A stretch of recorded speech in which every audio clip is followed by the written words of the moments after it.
Just another routine mission. Why do they always say that before a mission? Of course it's routine. You haven't done anything yet. It's everything that happens along the way. The choices you make, the paths you choose, that turn the routine into anything but. Of course, that's how it started.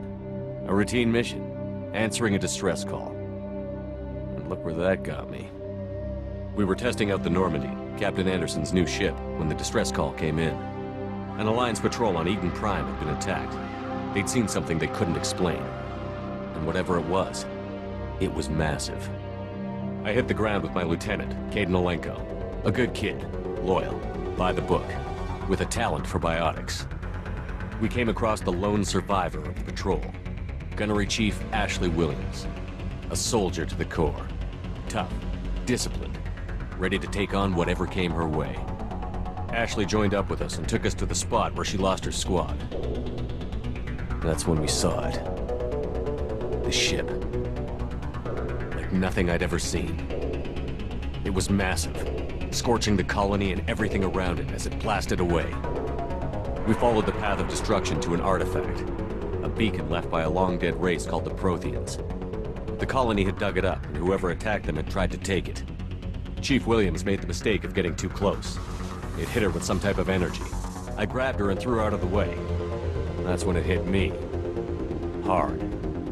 Every muscle in my body went rigid. I couldn't move, could barely breathe. Everything went black. And then I saw something. A vision.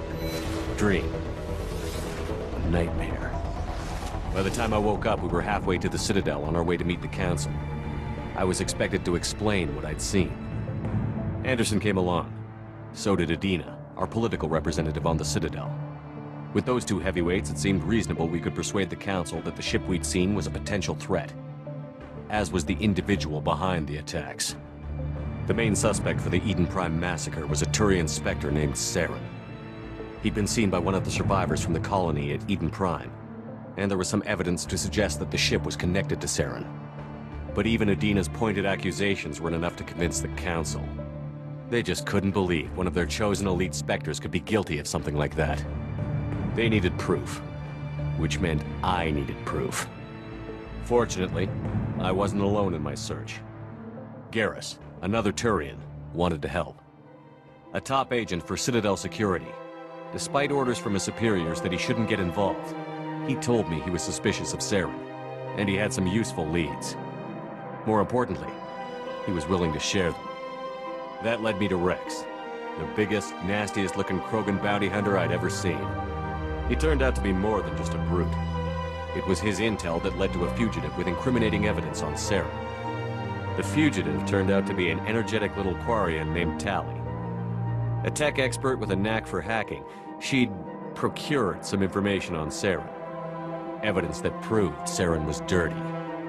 Tali's evidence proved that Saren was responsible for the massacre on Eden Prime, and that the immense warship we'd spotted was in fact Saren's flagship. But it went much further. Saren was trying to find a way to bring back a race of sentient machines from dark space. Machines allegedly responsible for cleansing the galaxy of all organic life. These Reapers were blamed for wiping out all life 50,000 years ago, including the Protheans, then disappearing back through the mass relays to dark space, leaving no trace they'd ever been. That explained why Saren was after the beacon, and it made some sense out of my visions. But not much else. We couldn't convince the Council that the Reapers were a threat, but they agreed Saren had to be stopped. They stripped him of his Spectre status and gave me the honor of becoming the first human Spectre. My first task? Bring down Saren. Anderson decided to stay behind, giving up his ship, the Normandy. He told me I would need it more than he would. He also pointed me in a direction. Liara, a Prothean expert, adept in biotics, and maybe most importantly, daughter of Benezia, Saren's top lieutenant. And like most Asari, as beautiful as she is intelligent, and born with a unique ability to meld with other species. Liara was able to help me decipher some of the vision the beacon had given me. Nothing concrete, but it gave me some clues. And a new appreciation for the Asari. Her technique for accessing my vision was unexpected, but not at all unpleasant. Ashley was a little concerned about the connection I shared with Liara. As commander, I knew either relationship had the potential to interfere with the mission. I told Liara about how I felt. Apparently, she'd felt it too. But we agreed we wouldn't let it get in the way of our mission. Finding Saren. Thanks to Liara's help, we had our next lead. Venezia. Saren had taken her to Novaria, where he'd enslaved a dangerous race of insect-like creatures, the Rachni. He ordered Venezia to use the same technique Liara had used on me to extract information from the Rachni Queen. The Queen's drones were everywhere, and they weren't happy. We had to fight through hundreds of them to get to Venezia. By the time we arrived, Saren was gone. With the information. I tried to reason with Venezia, but Saren had indoctrinated her. He had somehow acquired the ability to control people's actions and wills. Venezia wouldn't surrender, and Liara was forced to watch her mother die in her arms. And I was left with an angry, dangerous Rachni Queen to deal with. She claimed her drones would do no harm if I released her. But the Rachni had terrorized the galaxy before.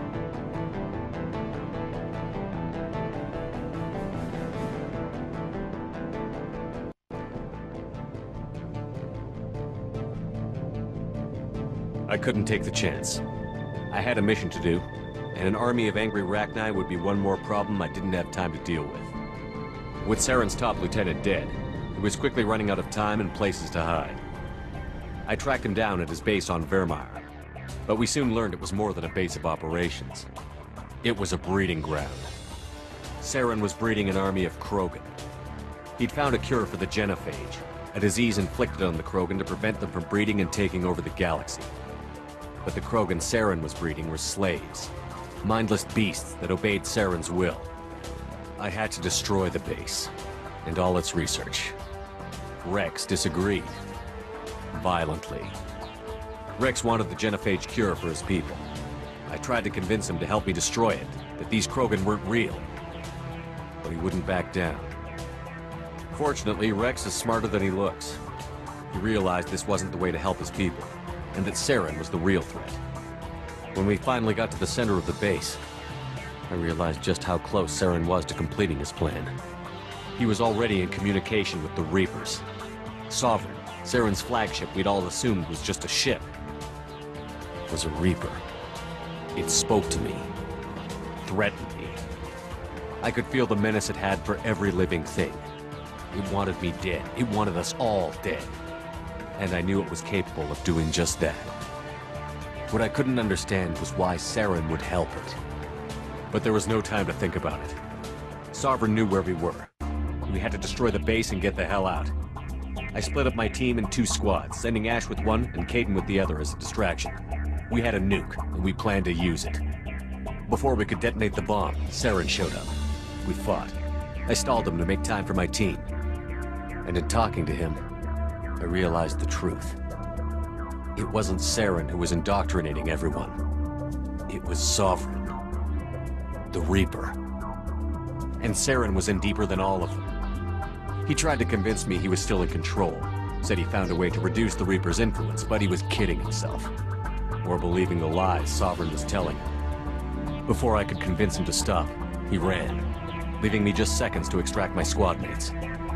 I tried, but I wasn't fast enough. I could only save one of them. Kaidan was a good man, and a great soldier.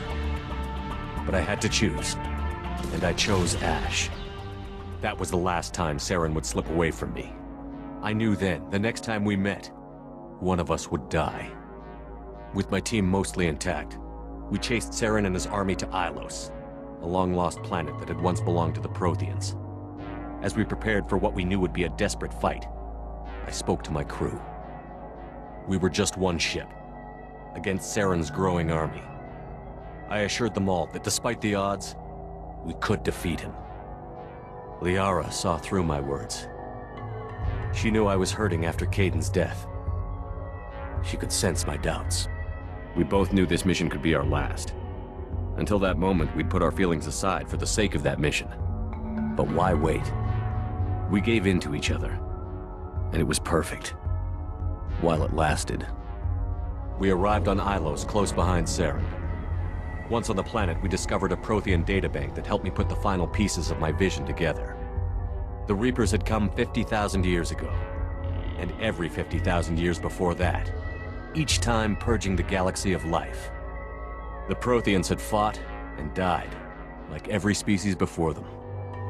But a few survived long enough to leave a parting gift. The Protheans had discovered that the Citadel was the key to controlling the mass relays.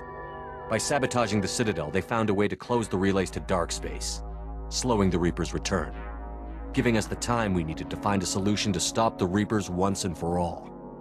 Saren knew this. He was leading his army to take control of the Citadel and re-establish the relays to dark space, bringing the waiting Reapers here to destroy us all. We followed him to the Citadel. It was intact, but heavily damaged. He had caught the Council fleets by surprise, and they were only now regrouping. And with Sovereign as his flagship, there was little hope the fleets could counterattack with enough strength to take back the Citadel. But Saren was done running, and I was done chasing him. As the Alliance and Citadel fleets battled Saren's army outside, I cornered the Turian bastard in the Citadel tower and confronted him. He died believing that the Reapers would save him. As I fought to regain control of the Citadel, the Council's flagship, the Destiny Ascension, fell under attack.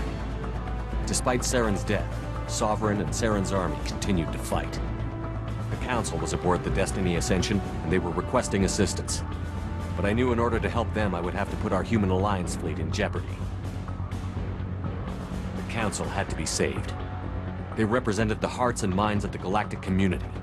Without them, the fleets would be in disarray. Even with the Citadel back in my control, Saren defeated, and the Normandy leading the combined galactic fleet, the battle against Sovereign, a single Reaper, was relentless. It took the combined fleets of humanity and the other races, but in the end, Sovereign fell. But the costs were immense. While humanity's efforts in the war earned us our first seat on the Council, it was a hollow victory. The Reapers were still out there. I knew the fight was far from over, but as the one who'd led the fight against Saren, I was given new responsibilities. The choice of humanity's first counselor was left for me to decide. On the one hand, Udina, the lifetime politician. Ruthless and ambitious, he would easily navigate the political landmines that would soon be put in front of him. The other choice, Captain Anderson, the career soldier. Tough but fair, but a friend, and someone I could trust. Both great leaders in their own right. Anderson didn't want the job, which was a sure sign he'd be perfect for it. No ambition to get in the way. The war was over. The threat had passed. In time, the Council would rebuild itself. The Citadel could be repaired. Even the pain of lost friends would fade. But none of that mattered if the Reapers were still out there. And if they were all as powerful as Sovereign, we had to find a way to stop them. I had to find a way. I gathered my crew, took my ship, and went in search of answers. Officially, the Council would only say I was assigned to cleanup duty, rooting out any remnants of Saren's army. Just another routine mission.